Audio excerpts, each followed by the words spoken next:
Сәлеметсіңдер ме, оқушылар? Бүгінгі сабағымыздың тақырыбы сөз және оның құрамы. Бүгінгі сабақта негізгі түбірге жұрнақтар жалғау арқылы түбірлес сөз жасап, оны сөз құрамына талдайсыңдар. Тура және ауыспалы мағыналы сөздердің мағынасын ажыратасыңдар. Жасырынған мақалды тауып көріңдер. Ол үшін суреттің жанында тұрған әріптерді өз орнына қойыңдар.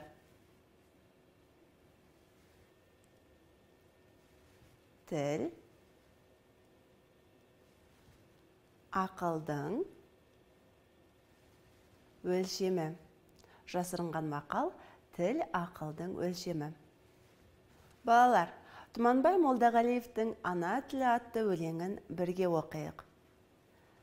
Барлық тілді үйренерсің сен әлі, жігіт болып саналы. Қайда жүрсең өз еліңді ұмытпа, өз еліңнің туын көтер жоғары. Мен анамды ұғындым деп мақтанам, тілін білдім, жырын білдім сақтаған.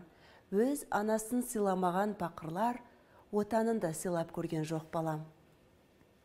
Ұлым менің бұл сөзіме бағарсың, жанар кезде өзіңді от боп жанарсың.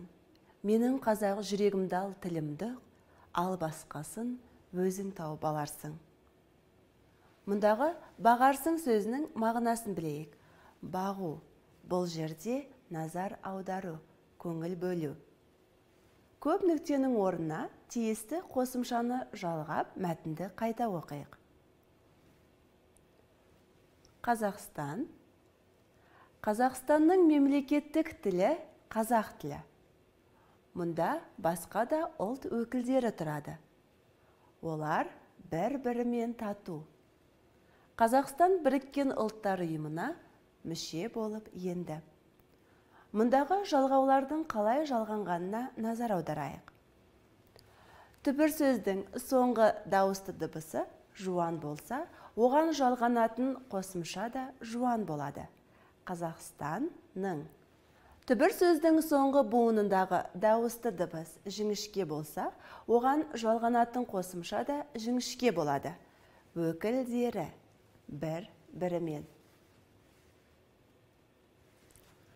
Сөздер тура және ауыспалы мағынада айтылатынын білесіңдер. Ендеше, мұндағы тіл сөзі қандай мағынада қолданылғанын тауып көріңдер. Бірінші, баланың тілі бал. Бұл жерде ауыспалы мағынада қолданылып тұр. Келесі, тіл қарым-қатынас құралы. Мұнда тура мағынада қолданылып тұр. Жастардың тілін түсіну оңай емес. Бұл сөйлемде тіл сөзі қай мағынада қолданылып тұр? Ауыспалы мағынада қолданылып тұр. Соңғы сөйлем, сағаттың тілі озып кетіпті.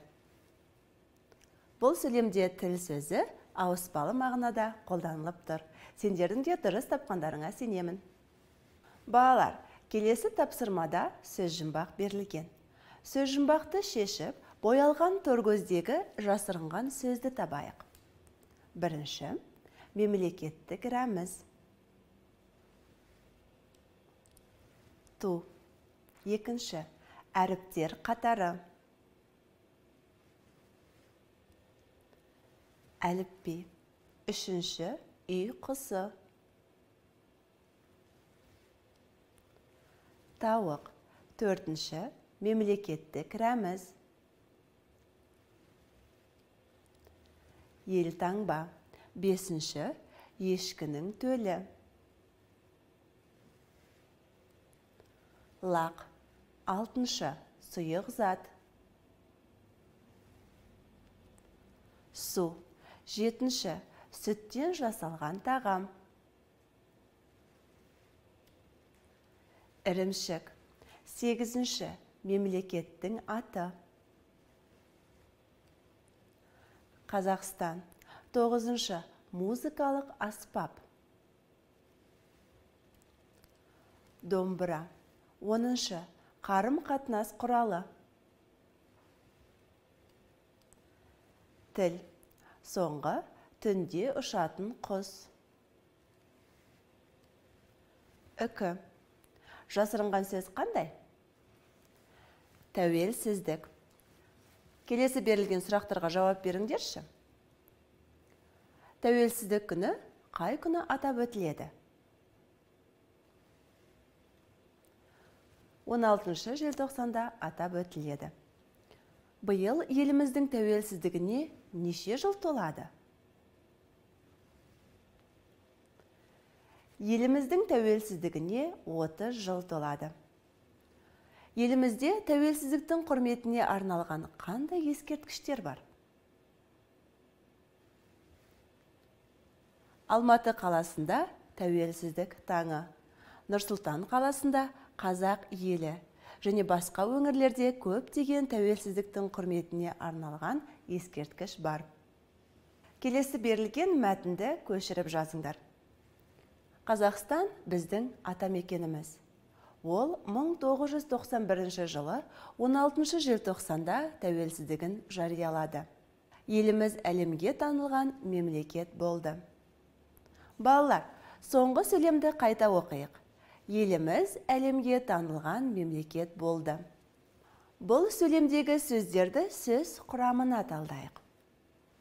Еліміз, түбірі ел, іміз, жалғау.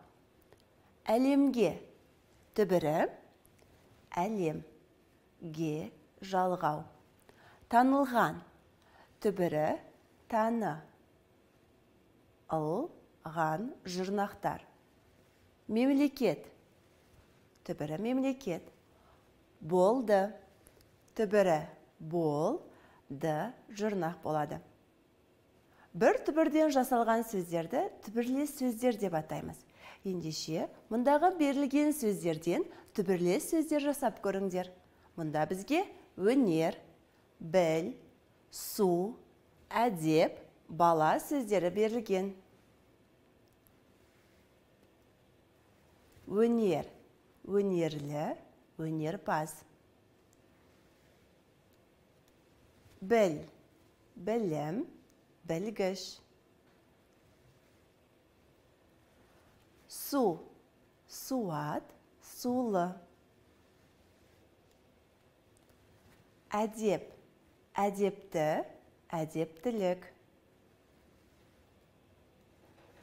Бала, балалы, балалық. Бәрекелді балалар. Құрамында осы сөздер бар, мақалдар тауып көріңдерші.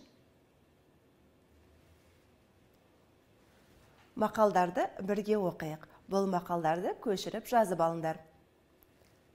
Өнерлінің қол алтын. Білім ер азығы, ер ел қазығы. Сулы жер, нулы жер. Әдепті бала, арлы бала. Балалы үй, базар. Мақалдарды жаттап алыңдар. Сабағымызды қорытындылайық. Бүгінгі сабақта негізгі түбірге жұрнақтар жалғау арқылы түбірлес сөз жасап, оны сөз құрамына талдадыңдар. Тура және ауыспалы мағыналы сөздердің мағынасын ажыраттыңдар. Бүгінгі сабағымыз аяқталды. Сау болыңдар.